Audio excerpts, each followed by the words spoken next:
The NAMI BURN-E is a record-breaking scooter. Of the 16 performance categories ESG measures, the BURN-E beats every scooter we have ever tested in 13 of them. We're going to show you which 13 records it broke, how much it beat them by, and also why its performance numbers aren't even the best thing about it. This is the ESG review of the sometimes controversial NAMI BURN-E Viper.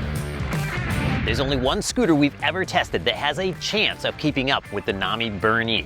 So for this review, we'll be comparing it with the king of beasts, the Cabo Wolf King. The BURN-E is the first scooter from NAMI, a company founded by rogue Cabo salesman turned scooter designer Michael Shaw. So many scooters are made by bolting together parts you've seen 100 times before, but Michael Shaw took the opposite approach. In fact, it's shocking to see so many original parts in one scooter. From the hand-welded tubular frame, carbon fiber stem, to the gorgeous display. Even the kickstand is something you will only see on this scooter. Having spoken with Michael at length about the development process, this scooter is clearly a labor of love and is built from top-shelf components. The BURN-E isn't cheap, coming in with a price equal to about 1.5 Wolf Kings, but the sine wave motor controllers, hydraulic suspension, carbon stem, and relative rarity make it feel very special. Is it 1.5 times as special? It might be. Performance is extraordinary, with the BURN-E taking the all-time record in 13 of 16 ESG metrics.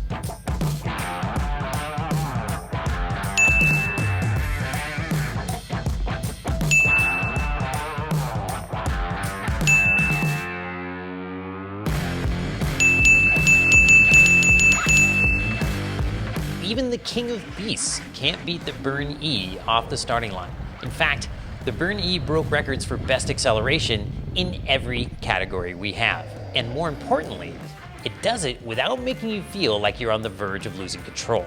While the BURN-E is the quickest scooter we have ever tested, all the way from 0 to 58.5 miles per hour, it's not actually the fastest.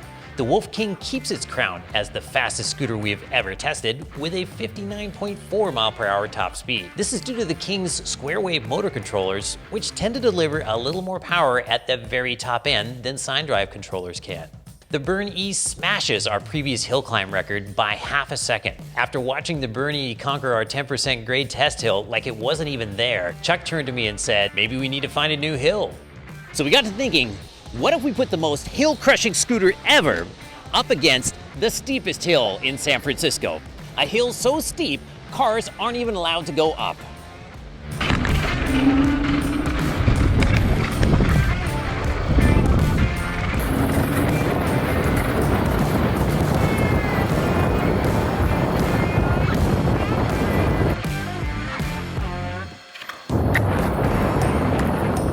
So if the BURN-E can make it up this hill, we're pretty sure there's no hill you're gonna encounter in your commute that the BURN-E won't squash.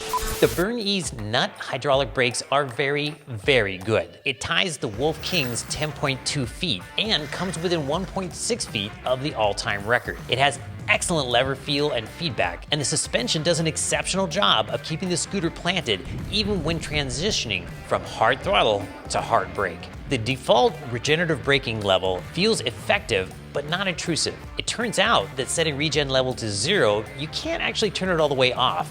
On a racetrack, you can completely defeat regenerative braking by unplugging the brake light switches, but this of course is a very bad idea for street riding, as it also disables your brake lights. Normally, you wouldn't expect to find a scooter that is both very, very fast and has very good range. So the BURN-E shocked us during the range test when it beat ESG's long-standing all-time range record and then kept going and going and going.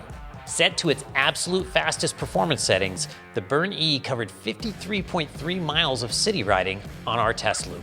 It actually delivered 28% more range per watt hour than the Wolf King.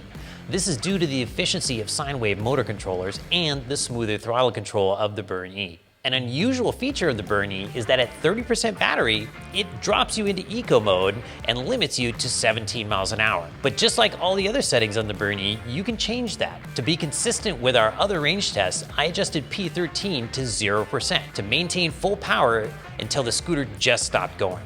For regular riding, these are the settings that I would prefer. This also has the benefit of making the transition less abrupt when it drops into eco mode from whatever mode you've been riding in. It's been reported that some riders found that it upset the scooter if they were riding at full throttle at the time the scooter decided to drop into eco mode. Power is nothing without control. What makes the Burn-E truly special is the way it lets you control a terrifying amount of power in a non-terrifying way. One of the common complaints about the fastest scooters is that the throttles feel like they're on a hair trigger and you get jerked around. On this scooter, you can ride as smooth as you want to or as fast as you want to, all in the highest performance mode. The dead space at the beginning of the throttle, doesn't feel great, but if you anchor your thumb right here and then rock your thumb into the throttle, it gives you great throttle control. I feel like I have about 3 times as much control with my thumb anchored and pushing by rocking my thumb as I do if I just reach out and push directly on the lever. Together with the smooth, progressive throttle, the adjustable hydraulic suspension and large deck make it easy to get this powerful scooter to do just what you want. Right out of the box, the suspension felt very good, but we did notice that if we ran it up to high speed and then cut the throttle, it could get a little wiggly. After a couple quick adjustments, not only was the wobble essentially gone, but it also makes bumps disappear in a way that only hydraulic damping can. Because of the sine drive motor controllers, the ride is also strikingly silent, which can be an advantage when you're trying to keep a low profile. So to sum it up, it has the best ride quality ever. Quality-wise, there were some early teething issues, and we'll cover them, but overall, build quality is very good. The innovative stem latch is easy to use. It's not as quick to latch like other scooters like the Apollo Phantom, but it's got 0 stem wobble, and you don't need to do periodic adjustments. Every time you spin it down, it ends up in just the right spot. The carbon stem looks good, but it also feels good. It's got just the right amount of flex when you're getting on the throttle or going over bumps. The brake pads on the Zoom hydraulic brakes have little cooling fins on them, which is a really rare feature.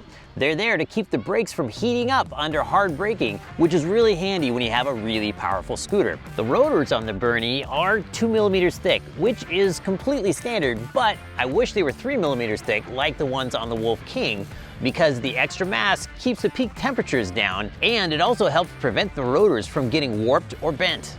The cockpit is gorgeous, but not as practical as we would like. The display is not as bright as we'd like it to be, and it's a little small for the amount of information they've packed into it. On the other hand, the grips feel great, and they've got little clamps at the end which lock them down and keep them from rotating. We're so happy to see 2-way adjustable suspension on a scooter. It's got adjustments for spring preload, and then you can also adjust the damping with this knob right here. The hand-welded aluminum frame is built like a tank. It is solid, and you can feel that when you ride it. And there's more to the frame than meets the eye. If you take a cross-section of the tubes, there's actually an X that runs down the length of the tube inside. Even though the huge deck on the NAMI contains a huge battery, the largest we've ever tested, you can still charge it in under 6 hours because the NAMI comes with 2 2.8 amp chargers, which is about 3 times as many amps as you're gonna get with most scooters. The Burn-E is relatively water resistant with a rating of IP55. Even though they don't look like it, the fenders actually do a really good job of keeping you dry. There's just a lot to like about the way the Burn-E is constructed. So what's not to like? There are several little things. We'd like to see a reduced dead zone in the throttle, a beefier steering stop to prevent it from bending or breaking. The back of the power ports could use some black silicone to keep rain out.